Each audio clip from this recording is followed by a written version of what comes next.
Klaro ni Governor Junjun Davide nga igo lang silang mutabang sa pagdemand sa 5 stars amalgamated and manpower services nga mosulbad ang problema sa mga outsourced medical employees.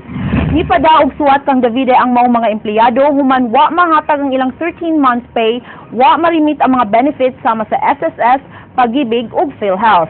Matud ni Davide nga wa sila'y mahimo og di makahatag og kwarta sa mga empleyado kay walay employer-employee relationship ang Kapitolyo ug outsourced employees. Di sab mangilabot ang Kapitolyo kung mukiha ang mga empleyado batok sa outsourcing agency. Hinuon ni pasiguro si Davide nga maabsorb ang ubang mga empleyado ubos sa maong outsourcing agency subay sa ihatag nga rekomendasyon. Nga mag-hire nila.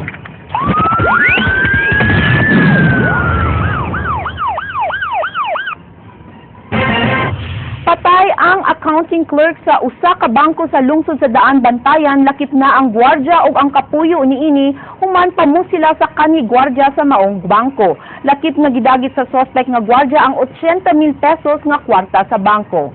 Jinky Bargio, Suginlimi. Sud ining gate na himutang ang temporaryong buwatan sa Fairbank Daan Bantayan Branch, din giingong nahitabo ang pagpamusil sa security guard sa mga bangko sa tulo ka tawo sayo sa buntag kagahapon. Giila ang suspect sa bangko nga si Burley Tudtud, adunay pending termination sa bangko ug giingong hangtod niya tumpet sa 31 sa Disyembre ra kutob ang trabaho ni ini. Nasayran nga kalit nga miabot ang suspect dayon pusil sa kauban ining gwardya nga si Dean Diserto, ang accounting clerk sa bangko nga si Jeneline Migabon ug sa live-in partner ni Diserto nga si Cecilia Torres. Ug dito amo nakita nga duna gid kay kaning ilahang steel cabinet gid nga giguba diin dito ang kwarta collection cash nila mamoy na nga 80,000 pesos. Dismayado ang pamilya ni Migabon kay kini mo ay gisaligan siyang tulo ka mga igsuon na sayran nga nag-overtime sa trabaho si Jeneline ni adtong tungura. Gidikanan gud mi niya buutang ni kana mga anak. Lingkamot jud na ta nga ang yang pangandoy nga yang eskwelahan yang mga manghod. Kapag ito nakatiwas siya pag ito.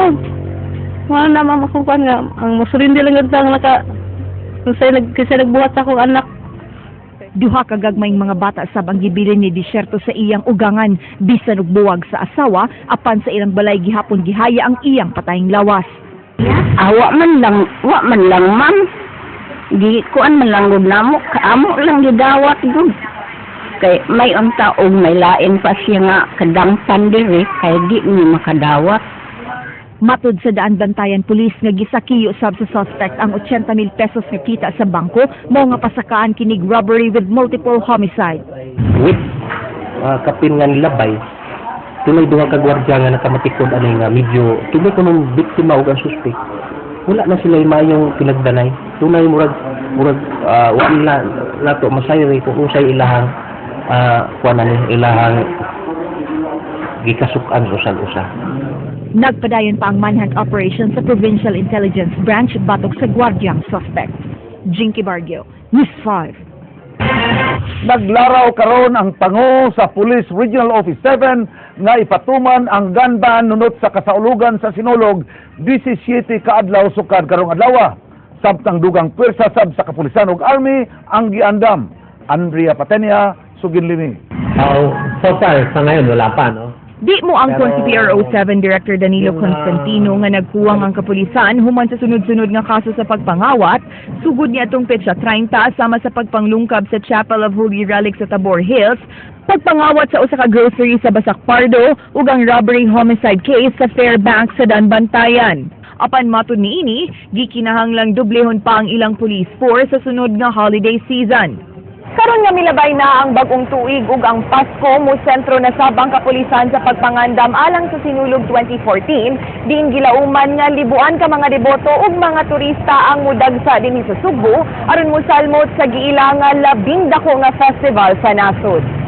Ipadayon ni Constantino ang heightened alert status ug isa ka pa kini ngadto sa full alert status usa ka semana sa di pa ang Sinulog Grand Parade. Ipatuman sab ang police augmentation, diin 300 kadugang pulis ang gipangayo sa PRO 7 gikan sa Cebu Provincial Police Office, 300 sa Regional Public Safety Battalion, usa ka gatos sa Lapu-Lapu, usa ka gatos sa Mandaue ug usa ka gatos sab gikan sa Bohol ug Negros nga himuong on standby.